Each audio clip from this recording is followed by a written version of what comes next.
Welcome to Peace is a Choice, the podcast where we explore how conscious awareness can help us cultivate inner peace and transform our lives.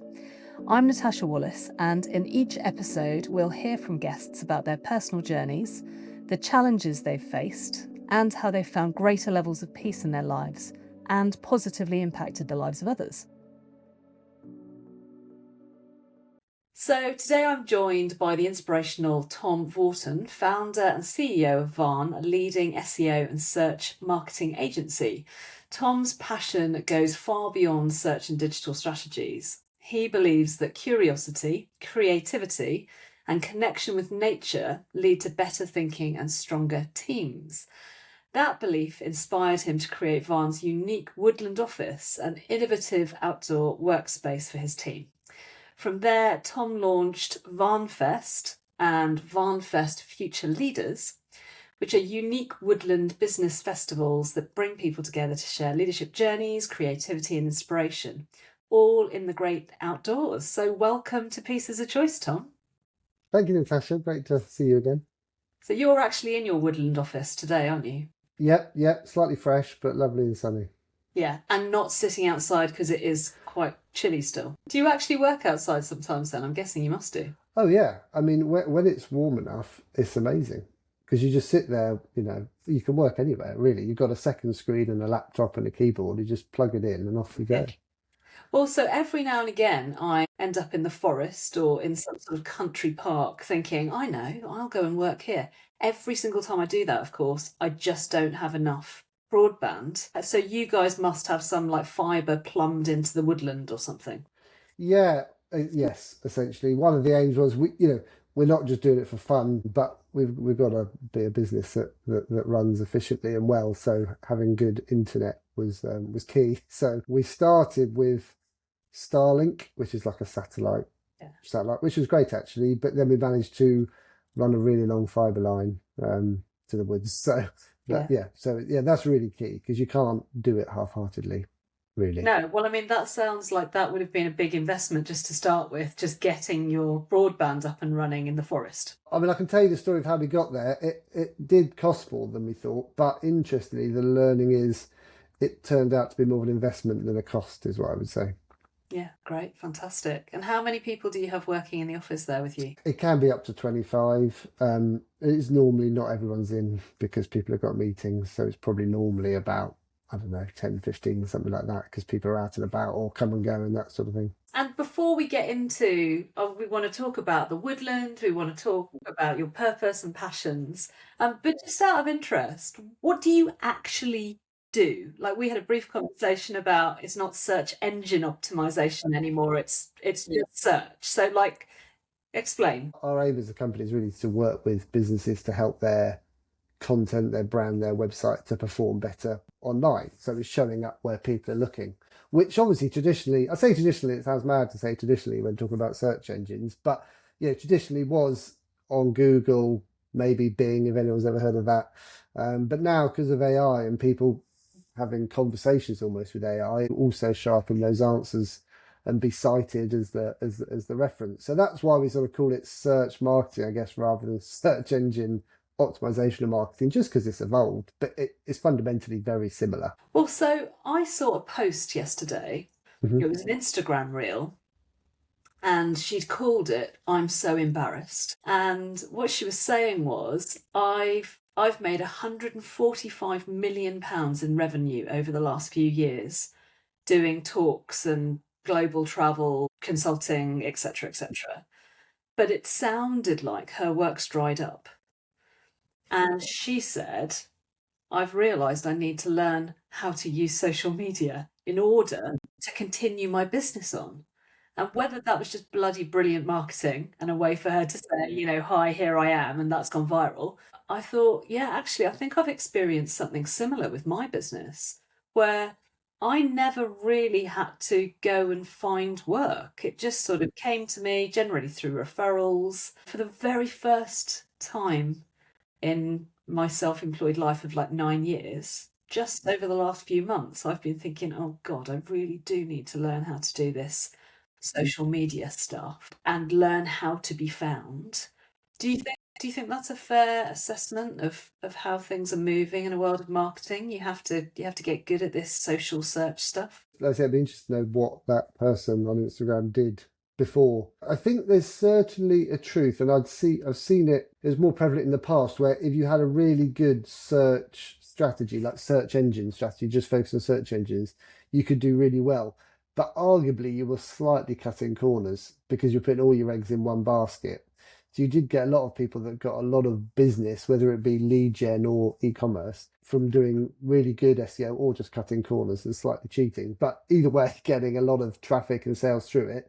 And I guess now that basket has widened, and actually I think it almost goes back to really good marketing and brand awareness, which is why it's great you're doing the podcast, but delivered in a technically correct way for social media and for search and for AI. There was definitely a window where you could just do SEO and that would drive enough leads. I think that is probably going to change a bit. Well, actually, I know we weren't going to be doing a podcast on marketing, but I just need to continue. I just need to continue on this vein. Go on. I studied marketing as part of my business.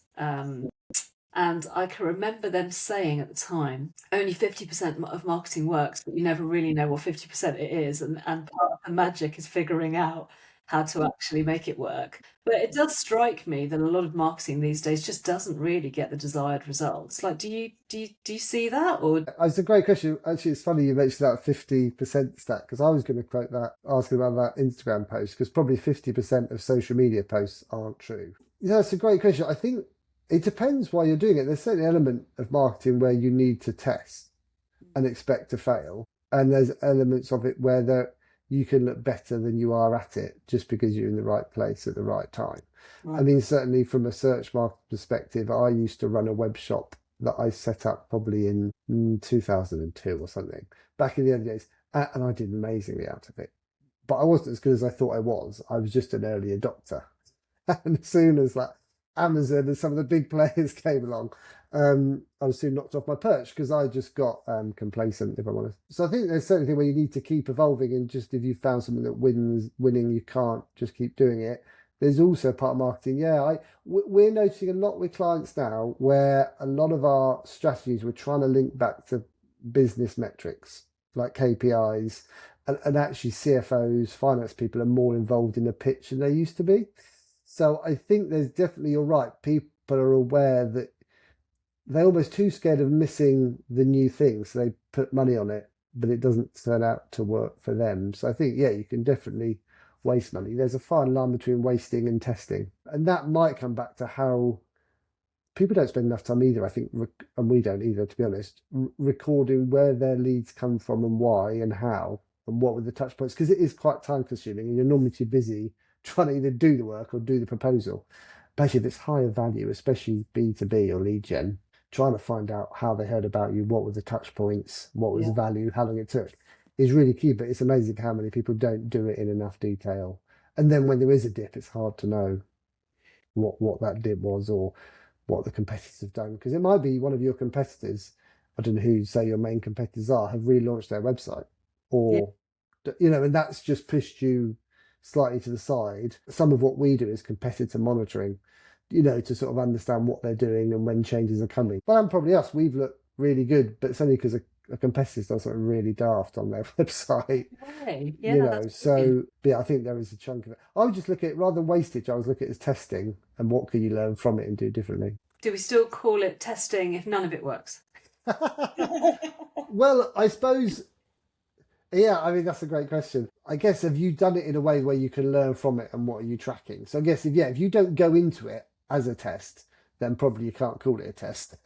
If you've just tried it and none of it's worked, it's more scattergun, for sure. I think there definitely needs to be some benchmarks or KPIs or some sort of metrics that you're measuring against, which might not actually be inquiries. It might just be sign ups to your newsletter, for example. I mean, I find that sort of old school, almost, again, seems weird to say, old school email marketing, massively valuable, but really underrated. And actually, if you can, especially if you've got an email campaign that you deliver that's really engaging with helpful content, we found that amazingly valuable for ourselves and clients.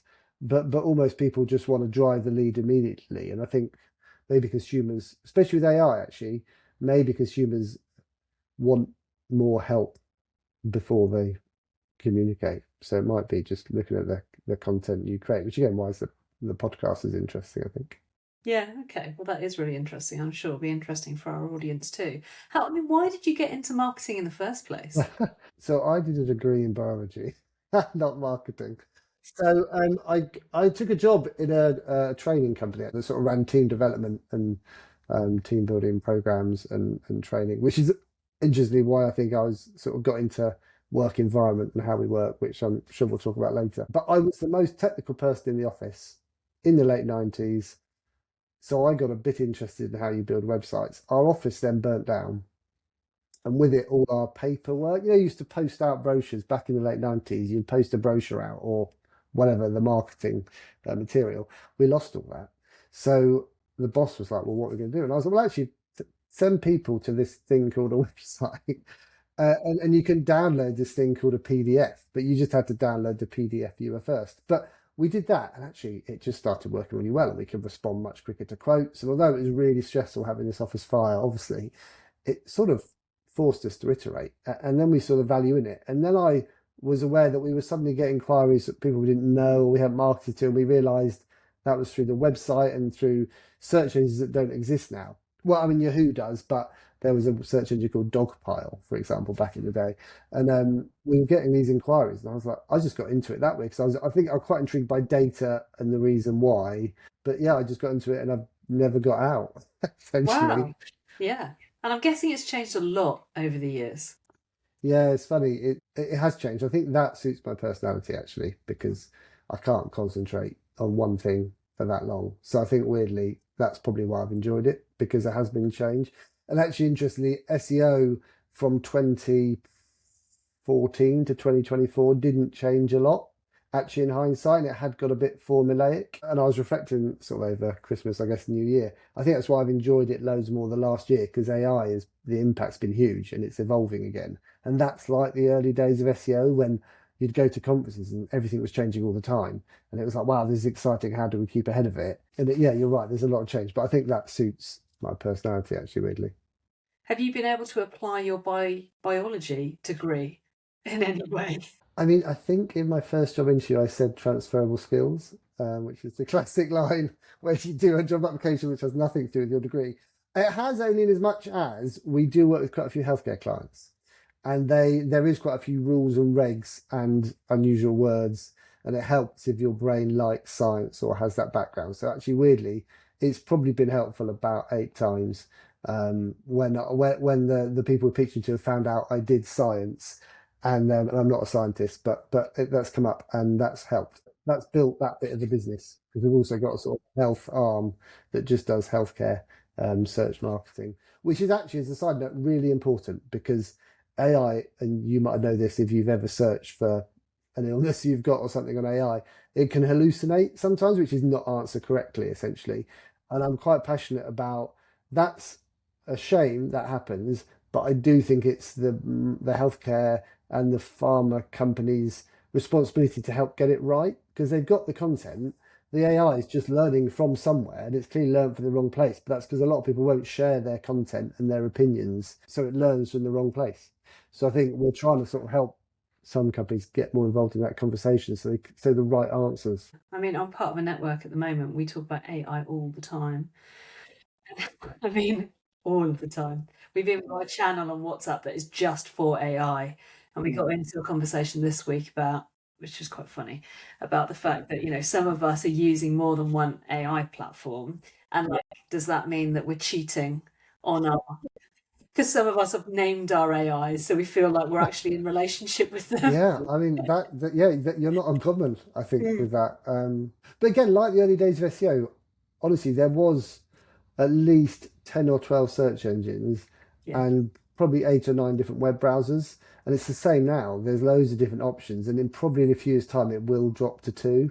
And that's why they're throwing so much money at it, because if you can be the last 2 standing, you're laughing. Well, I'm having a much deeper relationship with Claude at the moment than I am with ChatGPT, just out of interest. We'll see Yeah, where I think that's not uncommon with Claude, actually. I think it is built a bit more in that sort of way. We talked before about the fact that you believe that you can have success in business whilst always also being purposeful. And I mean, that's interesting to me because I would class myself as a purpose-driven entrepreneur.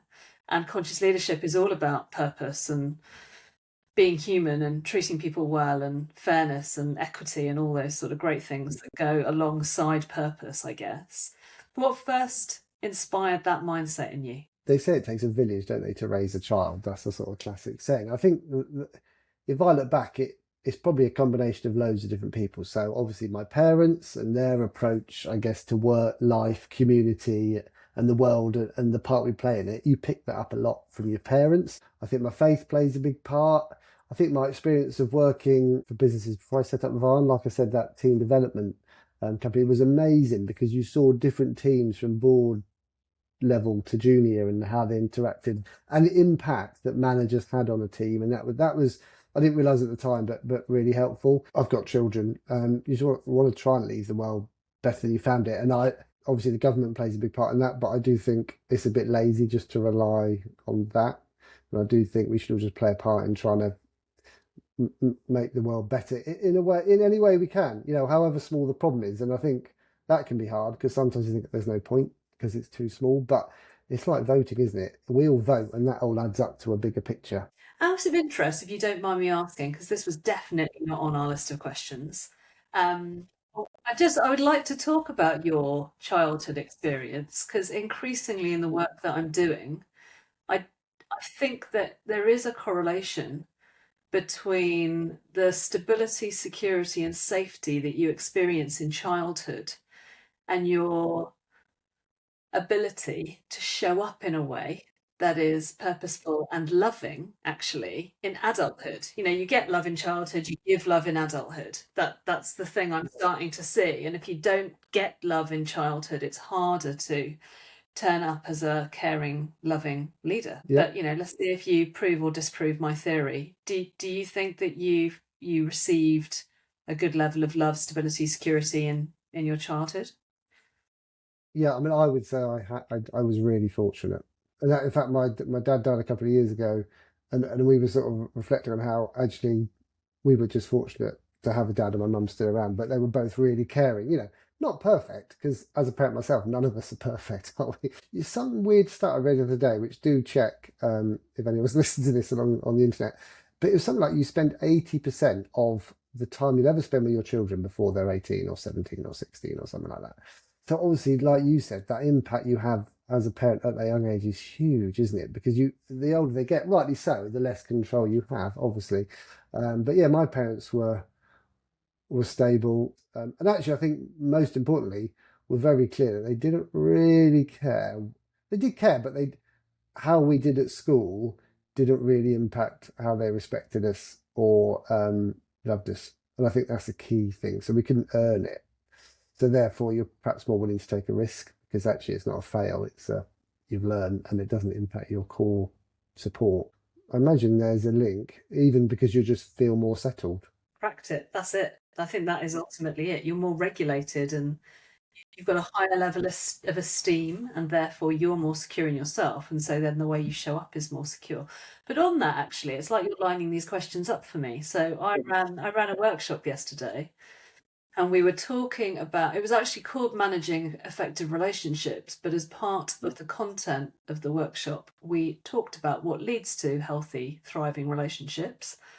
And out of that conversation came lack of judgment, acceptance, support, somebody that listens to you, equal relationship, there's no hierarchy, etc. And then on the flip side was they don't listen to you, they don't see you, they don't hear you, they're self-serving, etc., etc.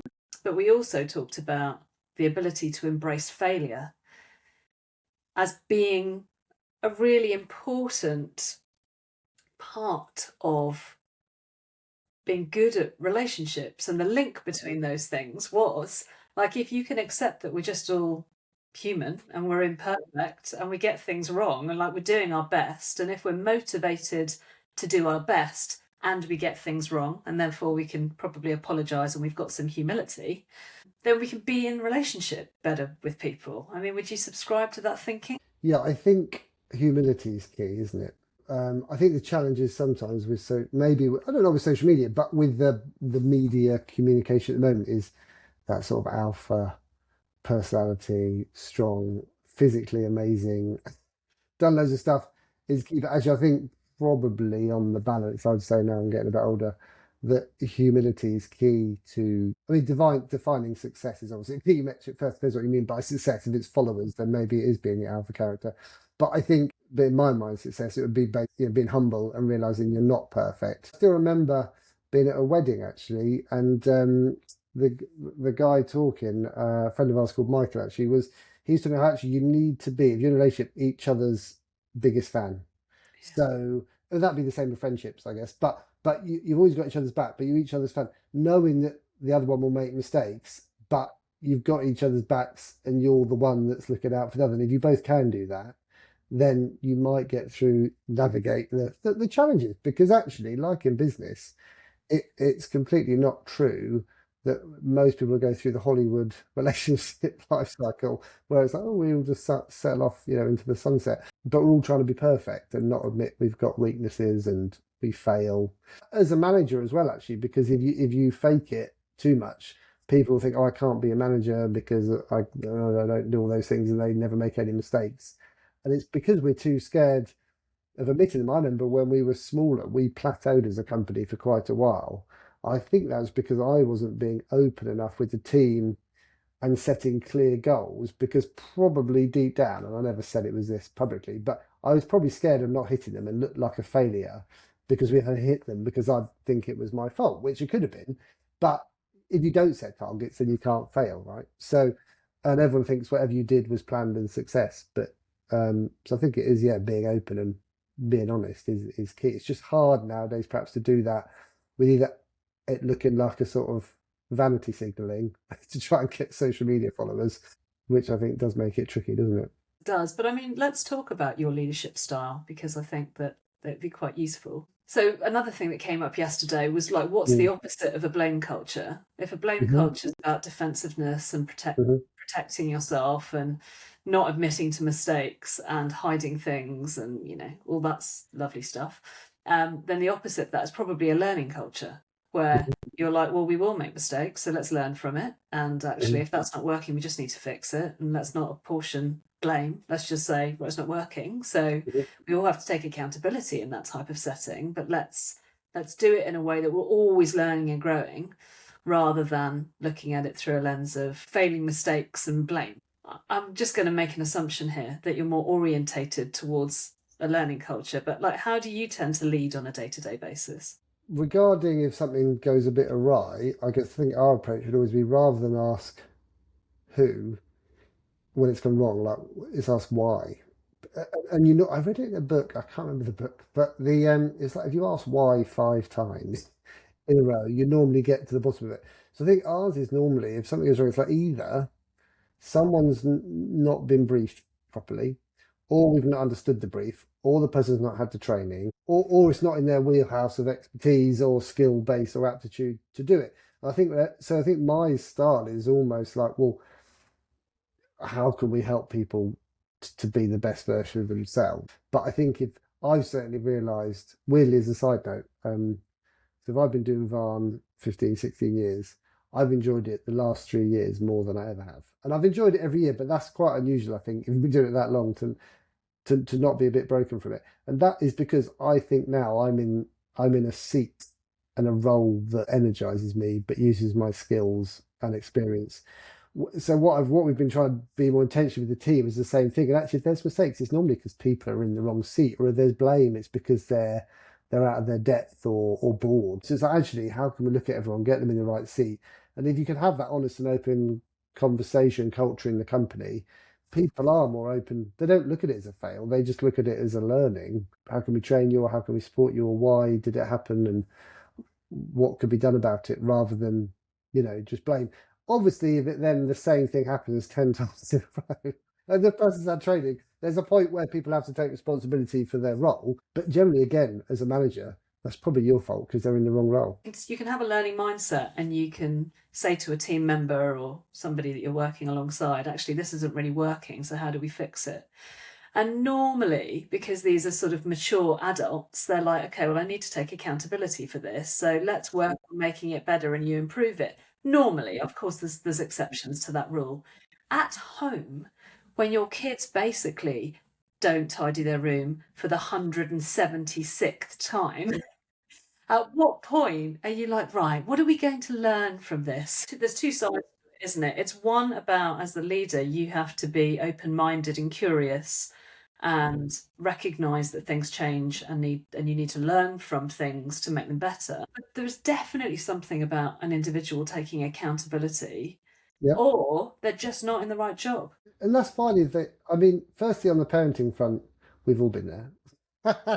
So, but I think, again, with children, being able to say sorry as a parent is really important, because the problem is if you then pretend you're perfect, they think they have to be a perfect parent or a perfect partner, and that puts pressures that doesn't need to be there. So it's good to admit, yeah, I think, if I'm honest, if you're not perfect, because they won't be either. So you don't want to set unattainable goals as the perfect parent, because they'll never achieve them. I guess I think my belief is that everyone's really suited to a role, but it might not be at your company, or if your company changes, it then might not work. So, but if they're not in the right role, they won't be happy.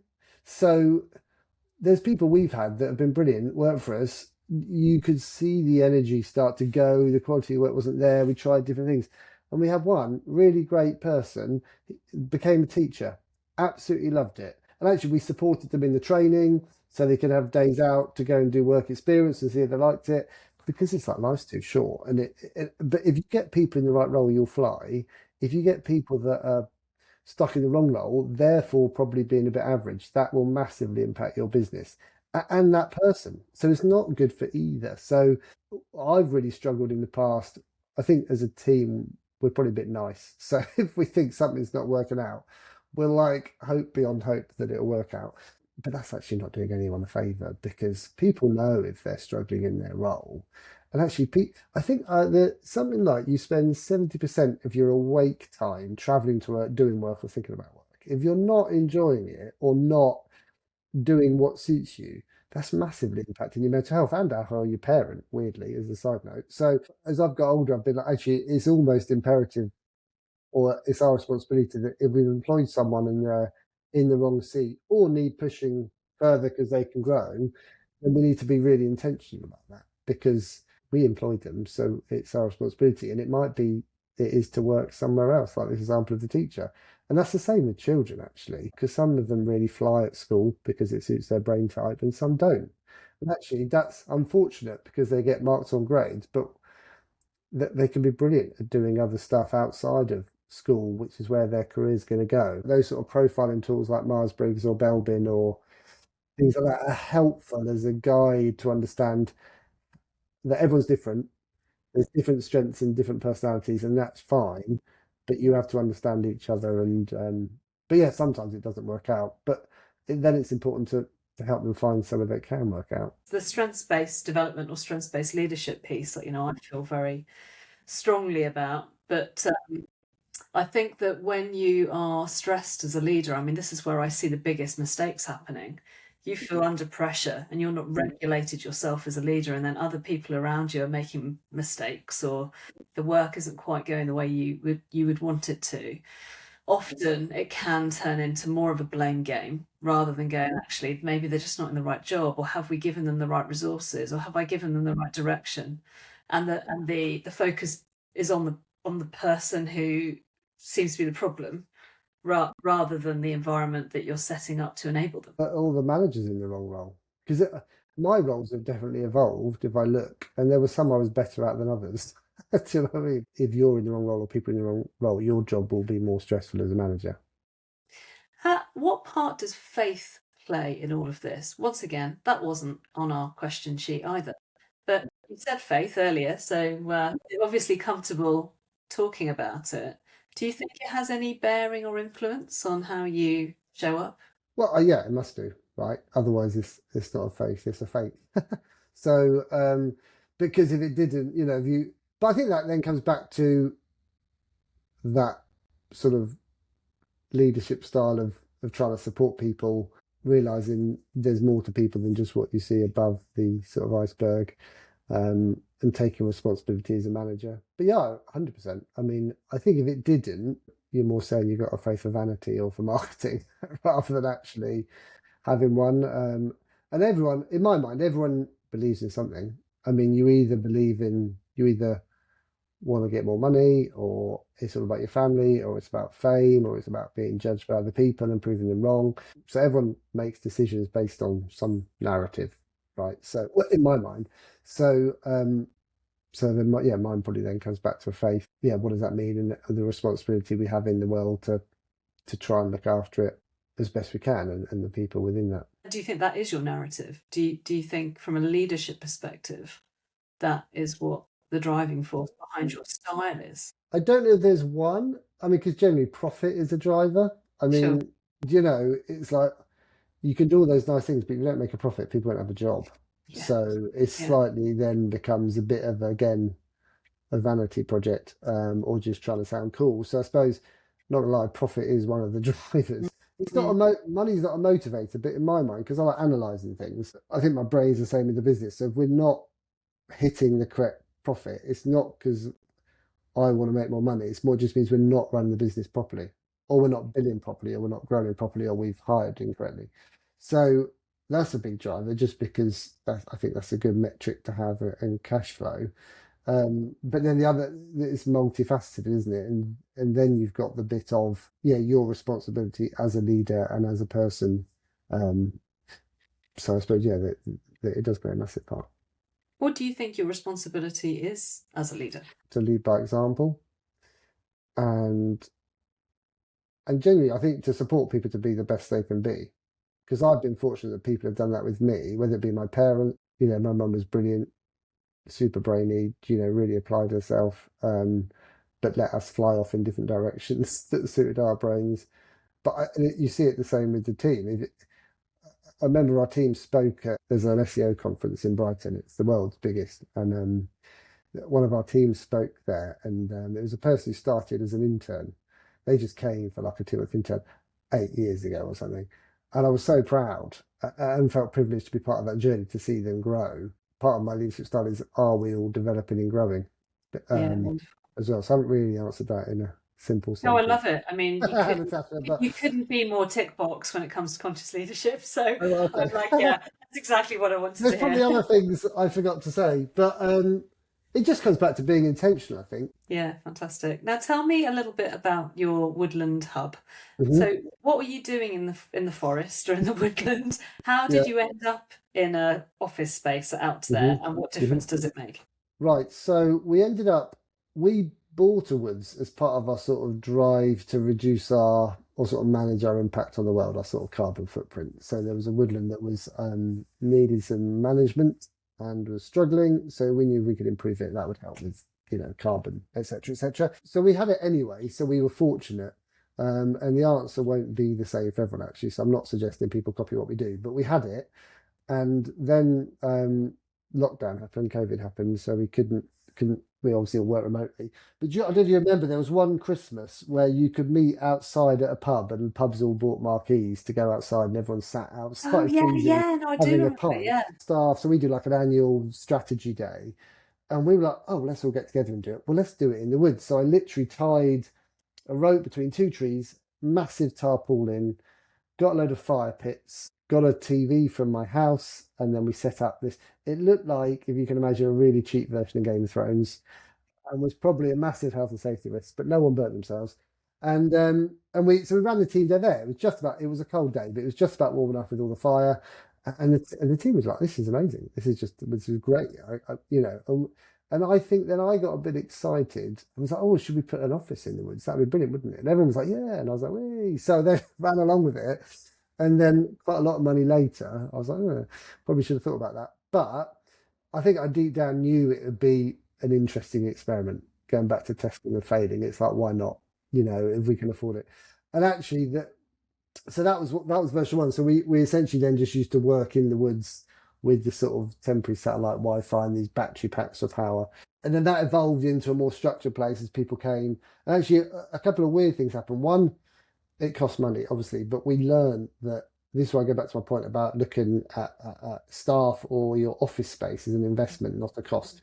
We've reduced what we've had to spend on recruitment fees because people have heard about it and approached us, so that saved money. When we've measured productivity, the team seems to be more productive in the office, in the woods, sorry. And I think that might be just there's more oxygen, and generally meetings are walking meetings because you just wander around because it's quite large. Weirdly, and this was not the intention at all, it was more just like, let's do a fun experiment. That the aim was always, or my point was always that we have to be able to work. Like, it's not a team away day, which you have to do and are important, but we do actually need to deliver for the clients just in an unusual environment. So that was always a key metric. But yeah, we found that it's just it's definitely paid for itself. It's a selling point, but also it's just a great place for the staff to come to.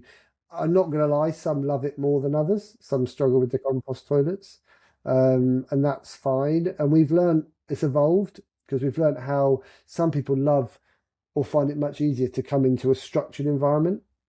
So if you go into an office, they like to know where they're going to sit, and that's just to do with how their brain works, and that's fine. But what used to be very much like you grab this box, and in it there was your screen, keyboard, mouse, laptop stand, mouse mat, whatever, and then you just go literally set up where you want within range of a Wi-Fi and power. But some people preferred to know where they were going to sit, so that just evolved how we set it up. So we've learned a lot from it. Sounds like my perfect place to work. Yeah, it is wonderful on a summer's day, or even when the site is great. Even when it snowed, it's great. It's just a bit cold. Well, actually, what's the practical reality of actually getting to the office when the weather isn't good? Yeah, so we're genuinely, and this is why I go back to the point of not everyone could do this, and it isn't right for everyone to do this. It's like, what is your thing for your team that's maybe unique, or what's your investment in your office? We're fortunate because it was only a mile and a half from our normal office.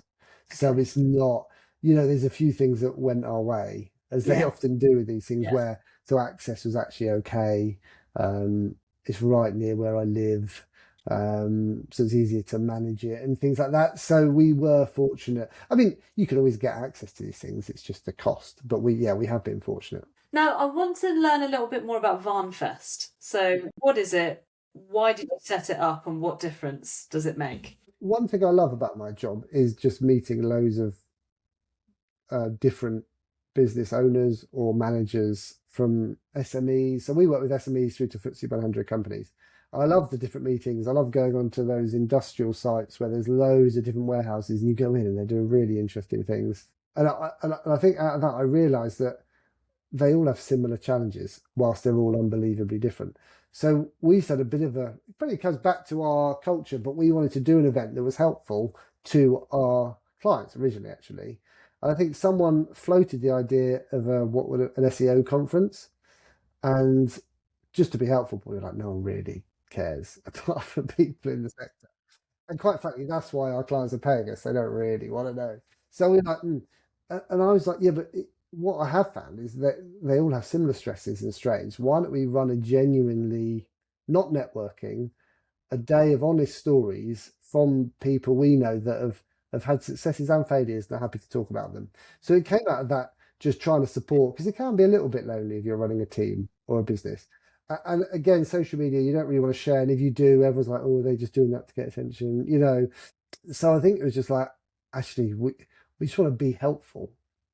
And if we can help people move along the journey, because people do get really de-energized running teams and get a bit broken, and that impacts your life and your relationships. So I think we just wanted to try something, and we knew the woods was a bit unique. So we fortunate, my old boss Dan Collins, he was up for supporting us, and he had done a lot of team development stuff, so that helped as well. And if I'm honest, the first year we ran it, a lot of our clients and people we work with came, like other business owners or agencies or whatever we partner with came. And they said this afterwards. It was quite funny. They're like, yeah, we only came because you asked us. We had no idea what the day was about, because it seemed really weird. But because you were quite nice guys and it was in the woods and had food, we thought, why not? And that was probably 4 years ago, maybe. I think it's 4 years, you don't know. And it's just sort of snowballed a bit since then. And now, people understand and they'll recommend other people to come along. And it's sort of grown from there. But it's more just honest conversations. There's no vanity. It's just trying to be helpful, really. So it came from that. And then a lot of people that came along were like, I'd love it if my team could come to this. Could they come as well? And we were like, well, that's tricky because you know, Natasha, from running a business, there's stuff you might say to someone else who ran a completely different business about it, but you want to say it to a junior person. So we were like, oh, it don't really work. But actually, there's loads of stuff I wish I'd known at 25 that no one told me. Because again, if you think about how you manage, this might not be true for you, but a lot of people, I think, manage, especially if they haven't done management training, based on their first boss. A bit like parenting, and how you parent depends how your parents parented, blah, blah, blah. So we were like, well, actually, what would we have wished to know at 25 that could help change the narrative of how people manage and how people do support people at work in a way that we think is a good way? And actually, and again, from an impact point of view, we were like, look, if we can have 100 young people come along and be really helpful and honest, and they'll manage 8 people when they're older, that actually impacts 800 people, and then how they manage. So we're like, oh, let's do it. And a lot of our clients are like, yeah, great, we'll help support it and send our grads along or junior team.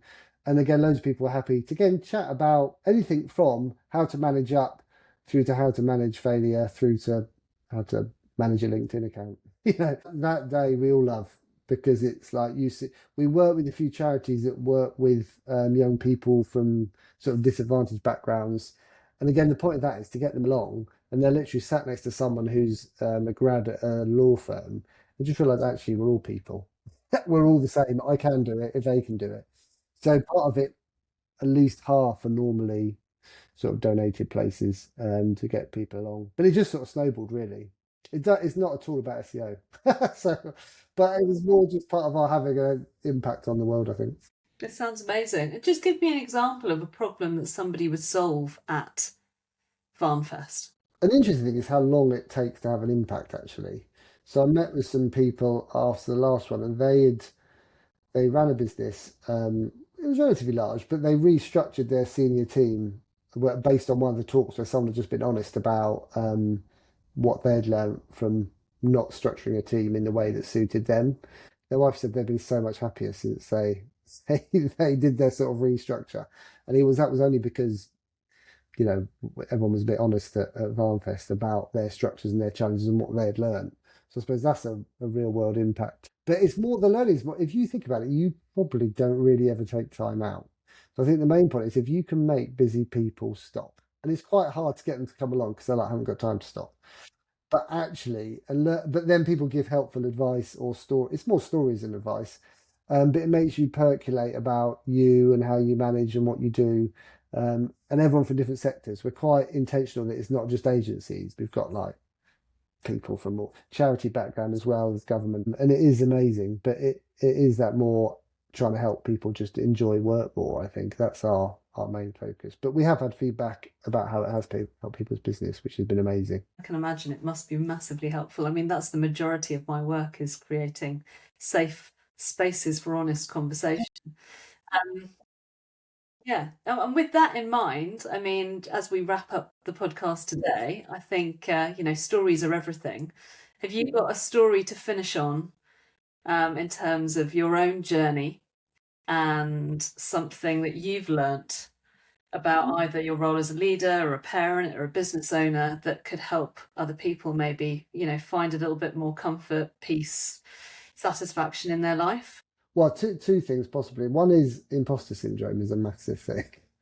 And actually, one of my talks at VarnFest was how I nearly accidentally, well, I did make an offer. I don't know if you remember Maplin, it was an electronic shop from ages ago. But when it shut down, I've got a really boring interest in when companies go under, trying to work out why. Just from like, what can we learn? So when they went under, I managed to find the contact of KPMG, who was handling the closure of Maplin, messaged them. They said, "Oh, I'm interested in buying Maplin." And they sent me all the paperwork for it. And we ended up putting an offer in. It was it sort of snowballed rather quickly. Anyway, my main learning was everyone on the process was slightly wigging it, because there's no way I should have got that far down the line. And actually, and I had a massive, again, goes back to this when our company plattered a bit. I think I had a bit of imposter syndrome. It's like, well, I'm not quite sure how we've got this success. I don't think it's anything to do with me. So I'm not going to risk growing much more because it might just be fluke and I don't want to risk it. And I did a talk at VarnFest about that, actually. And I think for me, the message is most people feel like that, actually. But if you can work out where your strengths and weaknesses are and what you enjoy doing, and realise that a lot of people in business are slightly winging it. And the ones that have had success and the ones that haven't, it's quite a fine line between the two. Some people at the ends of either that are genuinely amazingly high performing and genuinely terrible. But there's a lot in the middle where I know a company that are brilliant that work in auto electrics. They do a great job, but it's an industry that is shrinking in size. They've done well, but to be fair, if they were in an industry like this, their business would be huge. But they enjoy it, and it's what they enjoy doing. It's just the industry they're in. So I think mine would be just realise that most people are slightly winging it, and just lean into that and get some help and work out the bits that you're good at. I mean, one thing I've got a bit of a bee in my bonnet about at the moment is how all the data or whatever we talk about in government is all negative about business, about how it's struggling and blah blah, which is, I'm not saying isn't true, but I do worry, because if that's all you hear and you're a young person thinking about getting into business, you're thinking, why? Because it looks like no fun. It doesn't need to be. Honestly, like I said earlier, the last 3 years have been the most fun in the last 16, and I've genuinely enjoyed the 13 years before that. I think it's only because, and this was a bit by fluke, I'm not going to lie, I'm doing a role that suits me and my skills and my personality. So I would lean into the fact that everyone's slightly winging it, and then try and work out where your skills are and really work hard. Amazing. Well, that's been an inspiration to me. I've learnt from you. Thank you so much. Thank you for your honesty. I think that's just the most important thing when it comes to sharing with, the audience, because that's what we really learn from, isn't it? Yeah, no, agreed. And where can people find you if they want to work with you, if they want to hear more about what you do? Yeah, well, you go on the search engine or on AI search, actually, and just search for Varn or VarnFest. So it's VARN for November, or search my name, Tom Vaughton, or Varn on LinkedIn. You'll find us. We're all over the place. But yeah, if anyone wants a random chat, happy to chat. If you want to chat about search, also happy to chat about that. But either way is fine. Great, fantastic. Thank you so much. No, not at all. Good to see you.